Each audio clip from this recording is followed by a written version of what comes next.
All of us have witnessed the steady rise of English in public and commercial life around the globe.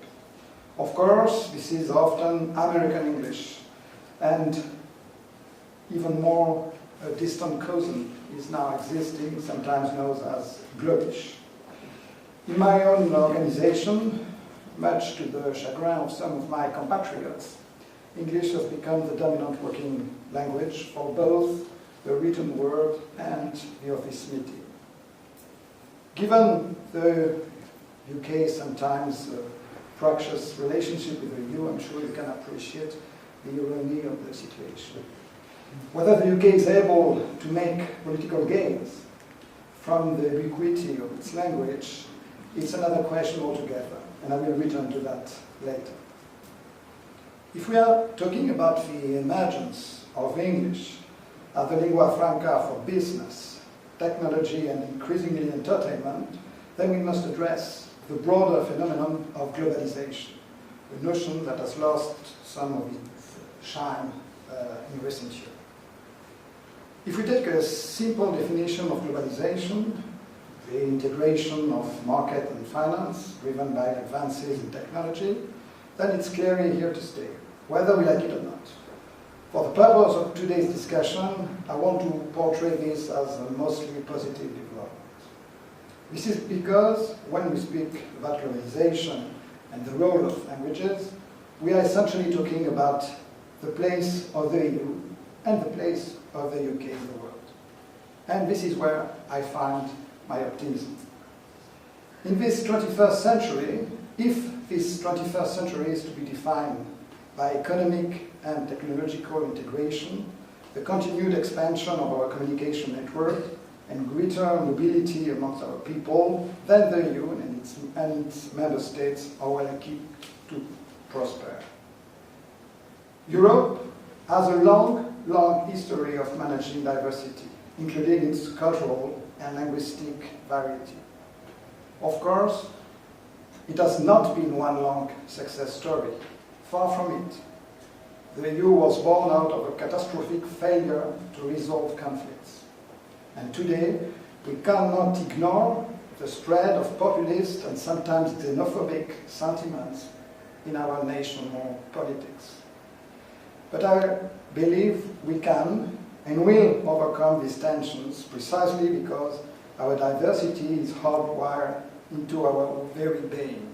It's part of our European DNA. The EU is home to 23 official languages and around 60 minority and regional languages.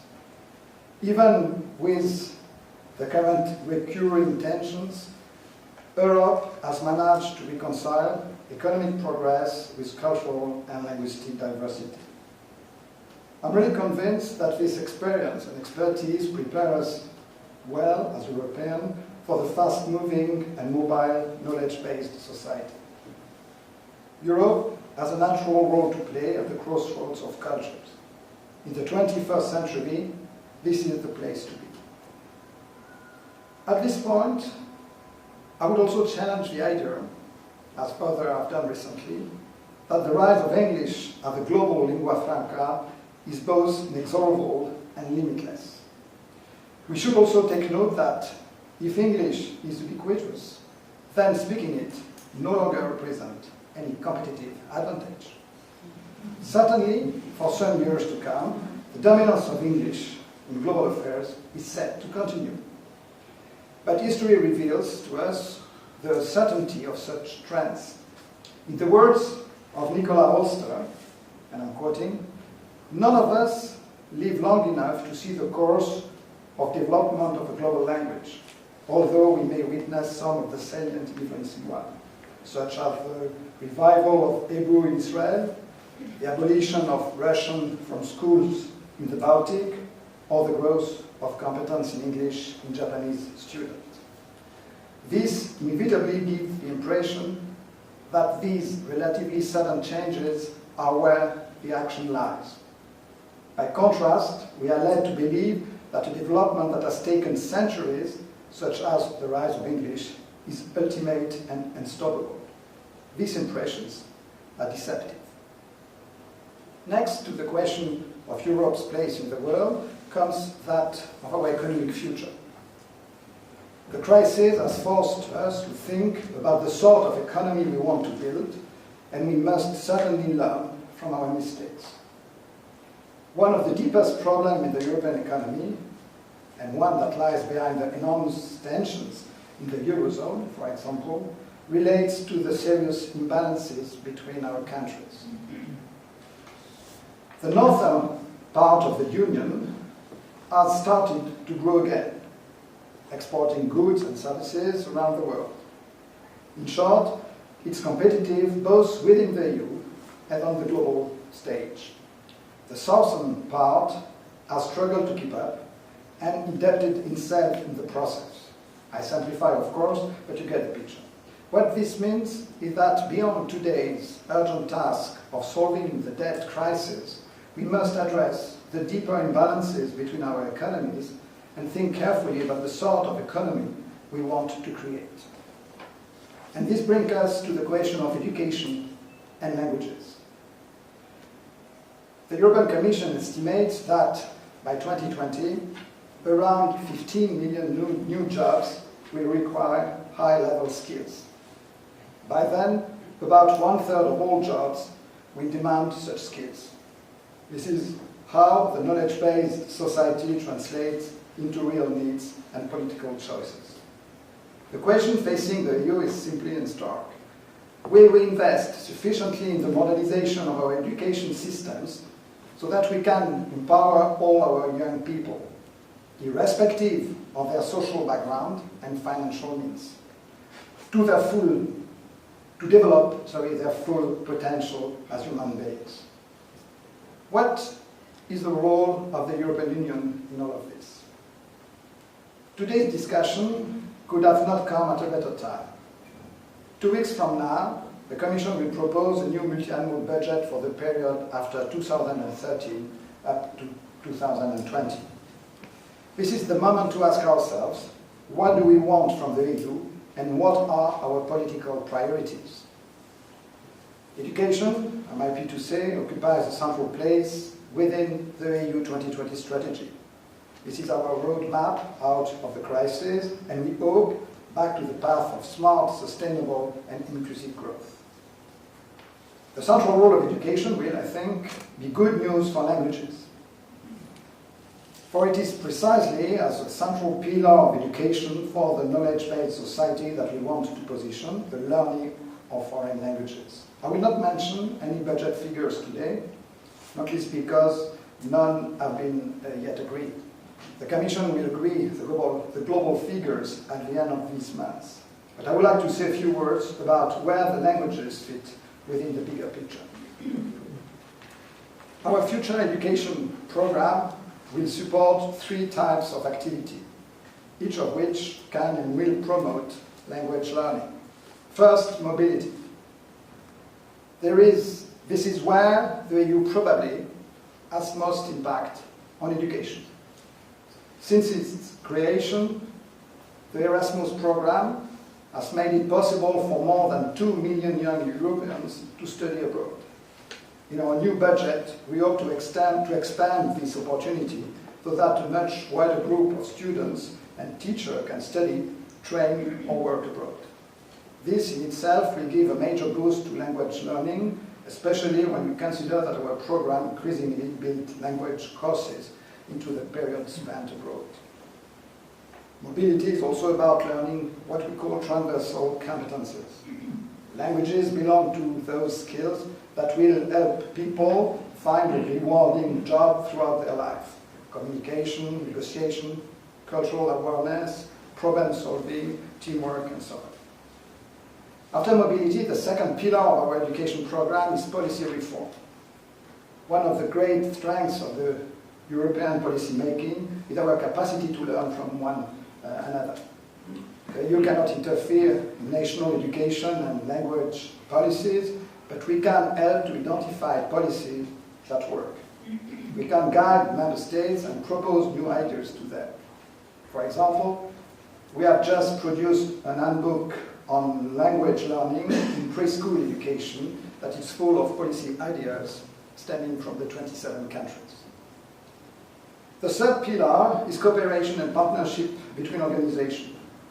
Here, the EU adds value by funding pan-European networks for language learning and linguistic diversity, which would otherwise struggle to get off the ground.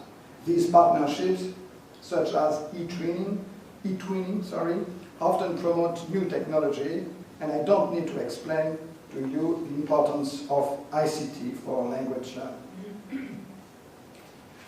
Ladies and gentlemen, all of these represent a very practical vision of linguistic diversity and language learning within the EU. As you will have guessed, our approach comes in response to the urgent needs to the European economy and the sometimes desperate situation of Europe's youth. Recent events in Spain tell us about the social and political consequences of 40% youth unemployment. But let me be clear. None of this should undermine our social and cultural commitment for linguistic diversity. On the contrary, today the EU's duty to protect and promote diversity is enshrined more securely than ever before.